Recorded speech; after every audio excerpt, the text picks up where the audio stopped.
There's lots going on with the weather through this week and probably beyond.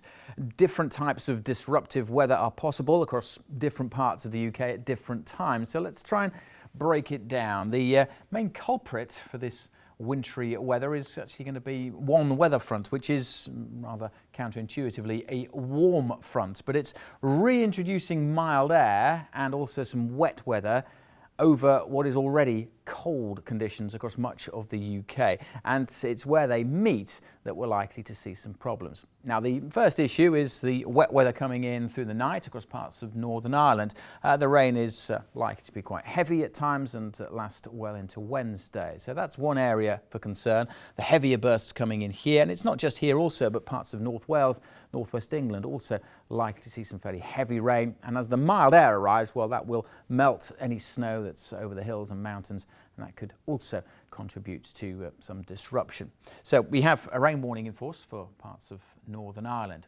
The next issue is as that wet weather arrives across parts of northwest England and southwest Scotland on Wednesday morning, the ground here will be cold, frozen in fact. So although it's chiefly going to be rain that we see, as it hits the cold surfaces, well, it could cause some very icy conditions. We could in places see something called freezing rain. That's where rain falls through a layer of the atmosphere that is actually below freezing, but it stays as rain. It becomes what we call supercooled.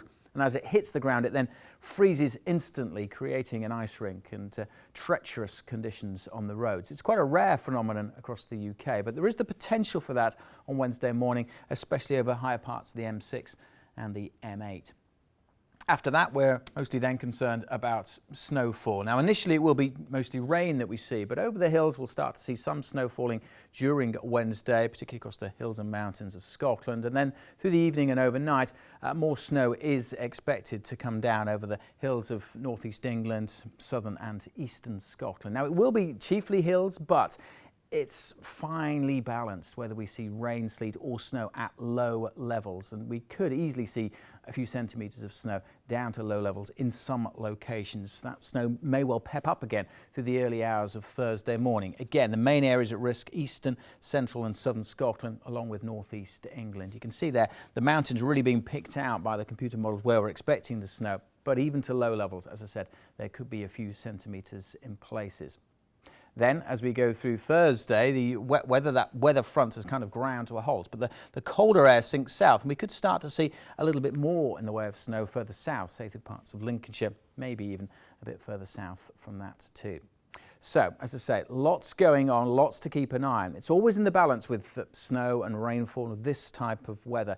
Just a degree or so difference can make all the difference as to whether we see heavy snowfall in one location or not. Make sure you keep up to date with the latest Met Office weather warnings. Now, beyond Thursday, that weather front does drift away, taking the colder air with it. Most of us looking like having a dry day on Friday, although it could be foggy first thing in the morning, and it will be frosty as well. Then we keep our eyes on this weather system moving in for the weekend. That's another cold front, potentially bringing some further snow, most likely at this stage over northern Britain, and again, probably mostly over hills. But we're not done there, because even into next week, the longer term projections are for the cold weather to stick around or return with winds from the north or the northeast. And that brings a continued risk into next week of wintry problems, ice, and yes, the potential for further snowfall. Too early to say at this stage where or when. So again, make sure you keep up to date with the latest from the Met Office. The weather warnings are on the app and on the website. And if you follow us on social media, you'll always get the latest.